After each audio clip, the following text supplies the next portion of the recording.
Whoa! Jeff and Jeremy in the morning.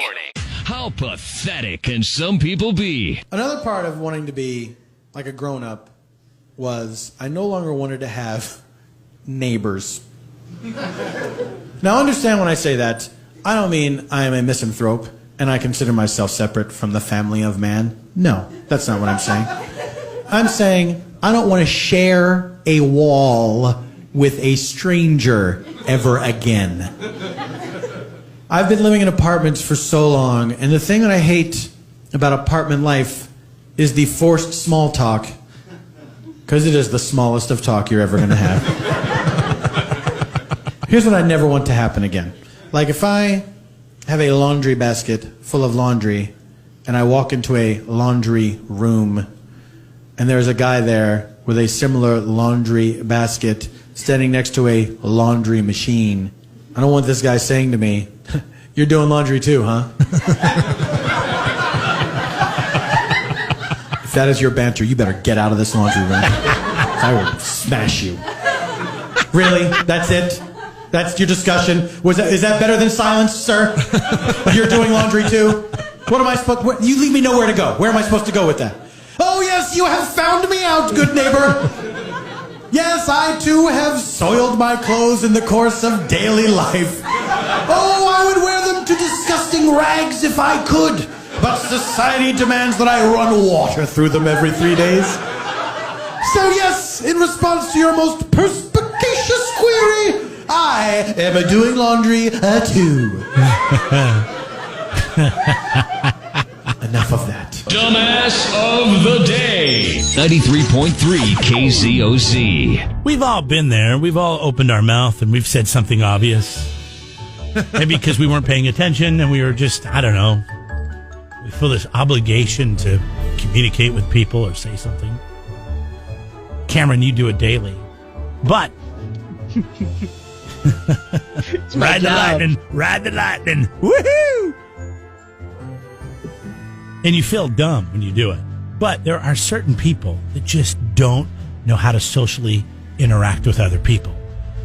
And I'm talking about the person like when you're trying to leave a room and they will not shut up. You're like, God rest his soul, my wife's dad was a nice guy, but he never got it.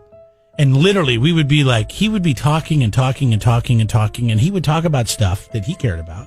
But you know, that most people would be like, I don't know, okay. And he was a smart guy, so he would go into the depths of the conversation with information. And I'd be at the door, we'd be leaving, be like, all right, see you later, Mike. We'd be on the deck, he'd chase us outside, we'd be in the car. Hey, roll the window down, I want to finish this, real quick. You're a prisoner to the conversation. And this is the girl that I'm dating, this is when we were in high school. What am I going to do? Like, she's in my car with me, we're getting ready to leave. He's letting her go with me. And, hold on, one more thing. Drive you absolutely nuts. Today we head off to New Jersey. And I just have to play the audio. I just heard a really loud bang, like it shook the entire house. It's almost blowing our houses off the foundation. It just sounds like it's a bomb dropped from a plane. It is... like, what the hell was that? We came to the conclusion somebody was shooting a cannon out here.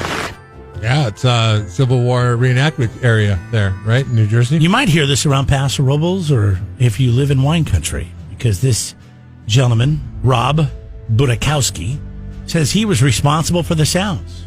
He made a 16-foot-long cannon out of junk metal, scrap metal, and filled it with propane and then lighted it off like a cannon. It's supposed to scare the birds away so they don't eat the grapes. They do this in Paso Robles? Yes, they have different techniques that they use. Sometimes you'll see like tinsel. It looks like tinsel on the vineyard. Have you ever noticed that? Glistening in the sun as you drive by. It's supposed to help keep the birds off of it. Sometimes they result to sprinklers and water or banging. Anybody use scarecrows anymore? Is that still a method? I don't think anybody ever used a scarecrow. But what do you mean? And where do you think they came from? What do you mean nobody's ever used a scarecrow? I don't think. No, I mean I've never heard of that. I've heard people get owl boxes and the owls. They don't exist. It's a conspiracy created by Big Farm. Is what, the scarecrow? Yeah. Oh, I'm sorry. What do you think I was talking about? Crows. Scarecrow. Scarecrow. Like a guy standing out in the field. Like a fake dude in a fake guy field. made of straw and some cheap fabric. If I only had a brain. That guy. All right, I'm having a moment right now. Yes, Scarecrows. It's Jeff and Scarecrow in the morning. Ooh, that's got a nice ring to it. It's Jeff and the Scarecrow.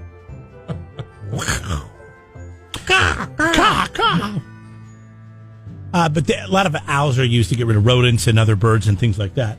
I don't know about scarecrows anymore. I haven't seen any in a while. Yeah, I mean, I think unless you go to Cambria. Well, I think herd immunity has been met with the crow community, and they know that the scarecrows are all fake. I mean, how many times have you ever driven by a field and there is actually a physical scarecrow there, and there's just crows sitting on the thing? Yeah, right. Like, yeah, right. You're really gonna. Hey, thanks for the perch. Here's the local vineyard guy, Rob, talking about his situation. It shoots a ring of air at, I guess, subsonic speeds, and it creates a ripple in the atmosphere to stop rain from forming into hail, so it stops some damaged crops and things like that. But he says he also uses it for birds, so he's come up with a solution. The vintner that he is in New Jersey, growing grapes. You can grow wine just about anywhere, I guess. Unfortunately, when you start shooting cannons off and the 911 operators are getting home and the cops are showing up, you have to come up with a better idea. And his idea was a warning system to let his neighbors know that he was blowing off cannons. This is what it sounds like.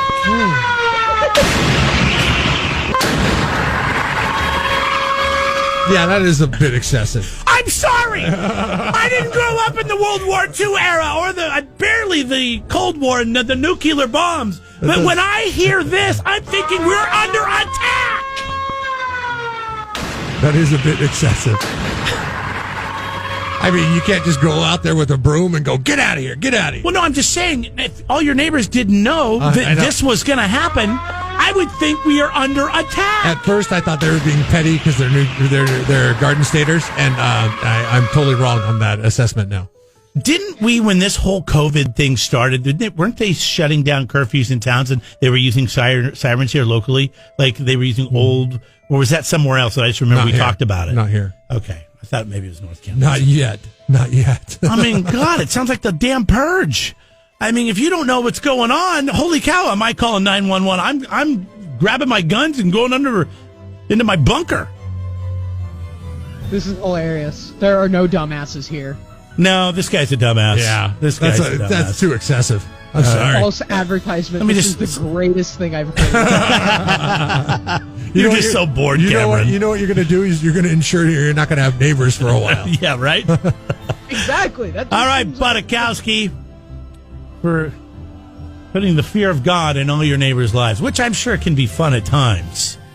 You're Jeff and Jeremy's Dumbass of the Day. 93.3 KZOZ. Don't be a dummy when it comes to your landscape supplies. Go to Peterson U-Cart on Gusta Road, just north of Quickie Car Wash in Atascadero. Reload! U-Cart! You save!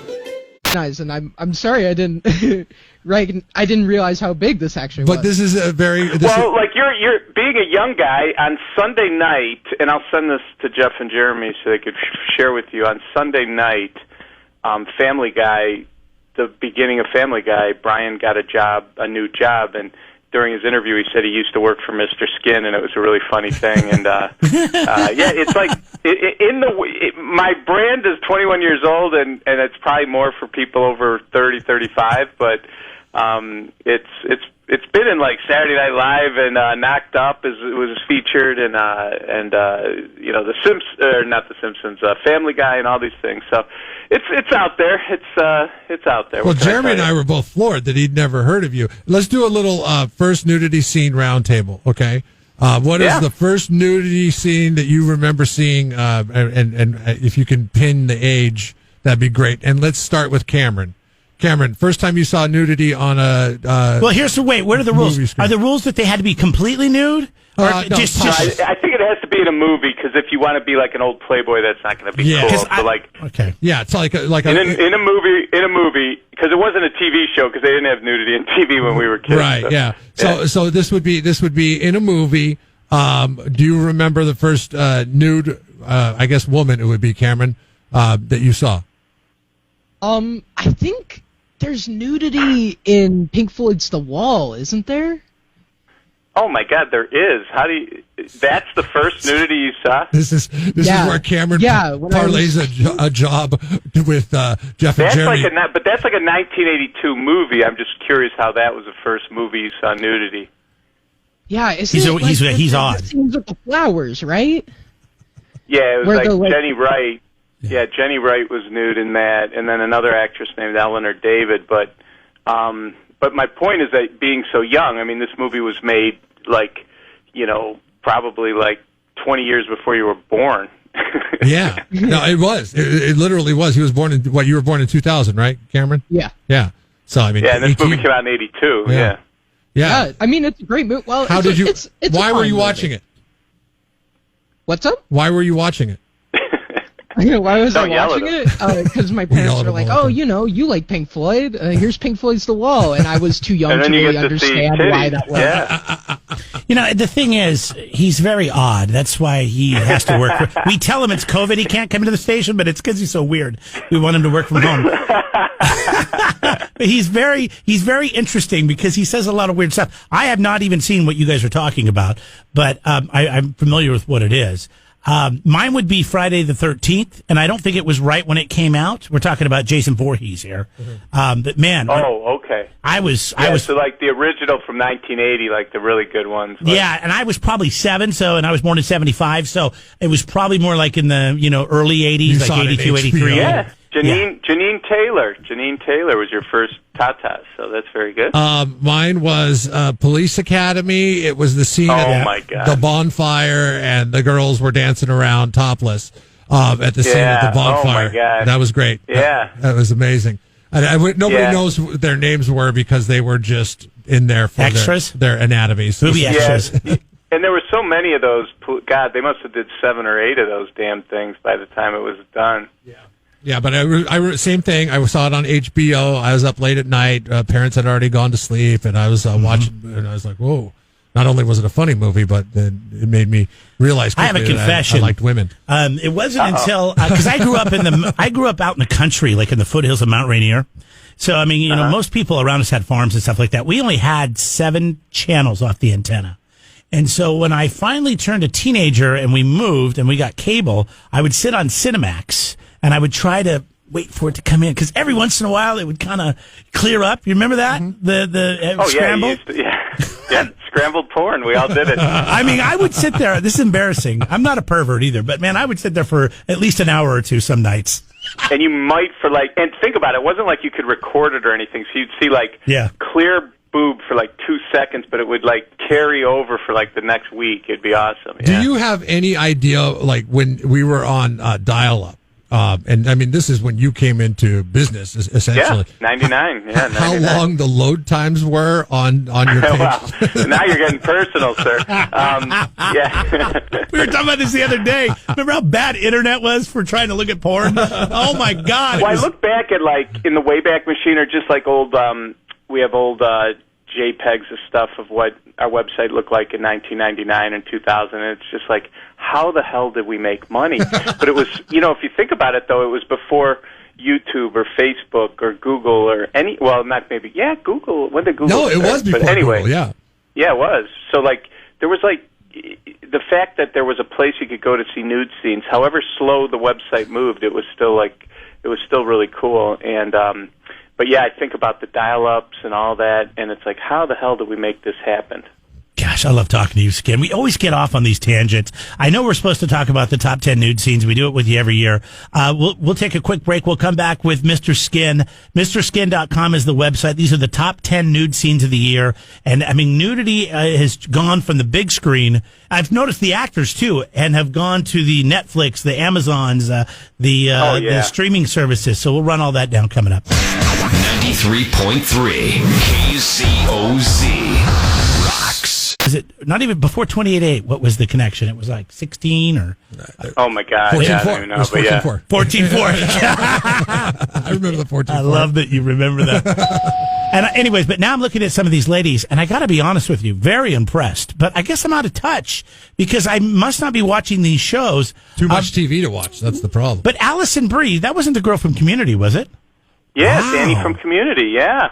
She did a movie called Horse Girl. This came in at number 10 on our list of the best nude scenes of 2020. And this movie was a Netflix original movie released on February 7th, just before the pandemic hit. And Allison, who we know as Annie from Community, plays an awkward introvert who works at a craft store. And as you could see by this full frontal scene while she walks in a craft store, she must have crafted a merkin for herself because, yeah, that is not...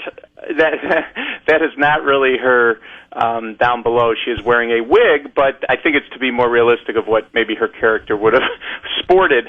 But it's a pretty graphic scene, and I think people that are fans of Annie from Community be blown away by this scene.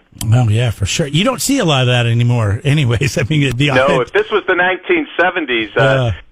yeah, and this may scare your young intern, too, if he sees this scene. So, yes. What is that thing? Well, he's never seen anything like that. He did see the nudity. We're having a resurgence of the all-natural look right now. That's true. That's true. We are having the all-natural. pendulum swings back. You know that. Yes. Just like bell bottoms. Everything's old as new again. All right, who are some other names that we should talk about? Well, let's talk about its names and shows, because one show that I think a lot of people I'm finding really knew about this fall, there was an HBO psychological thriller called The Undoing. It was a miniseries starring Nicole Kidman and Hugh Grant, and a lot of people started watching it in the fall, during COVID, and then there was a cliffhanger ending, so people stuck around. And in the very first episode, this Italian actress named Matilda DeAngelis, Nicole Kidman's sitting in the locker room and completely nude. Matilda DeAngelis just walks up to her, does a full frontal shot, no merkin, and then stands there and talks to Nicole Kidman. It's a pretty fascinating scene, and I know a lot of people saw that on HBO this year. That came in at number 5 on our list. Okay, but I have so many shows I want to ask you about, but I don't want to interrupt. I guess we don't have to go through all these because people should go to the website, MrSkin.com. You can see the top 10. You can view the top 10, and then you can become a member, and we'll get to that coming up in a minute. I'm into this show, Schitt's Creek. Are you familiar with it?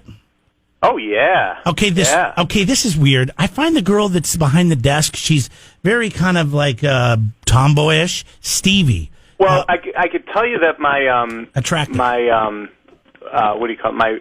daughter, who is about 16 years old, is a huge fan of that, and that show. So her and my wife watch it all the time.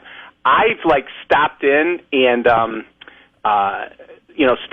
see. I haven't watched full episodes, but I always hear them laughing, so I know it's a really funny show. But the girl you're talking about. Because someone else asked me about this, and since I didn't watch the show, I had to go look her up. But her name is Emily Hampshire. Okay. She's works for them, not the daughter, right? Not the daughter, no, the one that works for them. She works at the front desk of the hotel that they're staying at because they're broke. Yeah. Oh yeah, you will not believe the amount of nudity she's done in her career. Go check her out at MrSkin.com. She's from Canada, and she did a movie. Called All the Wrong Reasons. She also did a movie called Good Neighbors, and I'm blown away by how much nudity she's done in her career. There was another one she did about 8 years ago called My Awkward Sexual Adventures that I think you're going to be pretty freaked out when you see. But yeah, I know who you're talking about, though I haven't really watched a bunch of the shows, but I do know who she is. All right, let's see here. Tim wrote in, and he's been watching this show, and I haven't got into it yet, but it's called The Queen's Gambit.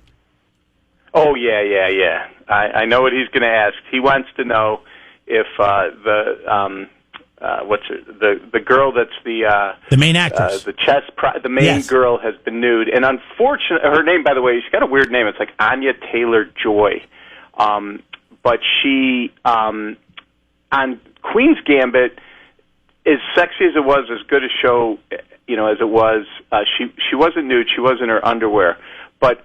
This same year, there was a movie that came out called Emma, and Anya Taylor-Joy's in it. She's not nude, but she has like a nightgown on with no bra that I think if you're a fan of Queen's Gambit, you'd like to see. So check that out. That's a great question. And by the way, in the last month, Anya Taylor-Joy's been the #1 most searched actress at our website. That show is so good, Queen's Gambit. I really enjoyed it. Yeah, I guess it's #1 on Netflix, and it's the most watched new series or whatever, and I haven't seen it yet. But there you go, Tim. And I should mention, while we're on the subject, the #1 trending movie at Hulu is Skin, A History of Nudity in the Movies, my documentary. We sold it to Hulu, and I'm blown away that it's getting the love. Hulu's been promoting the crap out of it, which helps, too. So. All right, MrSkin.com is the website. You can become a member there. How does the membership work? Yeah, well, I should point out that this list is right at the front page of our site, completely free if anyone wants to check it out. That's first and foremost. But yes, you could do like $4.95 for 3 days. There's many ways you could join the website. Obviously, we get many people that are subscribers, but we also get tons of people that just come for the news, come to read the articles, let's say. And either way, it's great. This will be my 22nd year in August of running MrSkin.com, and never dreamed when I started this I'd be doing it. It's really doing it this long. It's really, really cool. I mean, Knocked Up, Family Guy, all kinds of references in pop culture. So I'll send you guys that Family Guy clip as soon as I get off the air. And I love it. Check it out. Great. It's really cool. All right, Red on Skin. Well, Merry Christmas, Happy New Year, Happy Holidays. Same to you guys. Same to you guys. Okay, buddy. Talk to you soon. Always great. We've been doing this for a long time. I love to keep it up. Yeah, for sure, man. Like over 15 years, for sure. All right. Since the 60s. Okay. Yeah. See you later, buddy. Since Dark Side of the Moon. There goes Mr. Skin. And like he said, you can check this out at MrSkin.com. It's all there and it's all free. Subscribe to the Jeff and Jeremy podcast now on Apple Podcasts, Spotify, Google, and YouTube. It's your Central Coast commute-friendly podcast.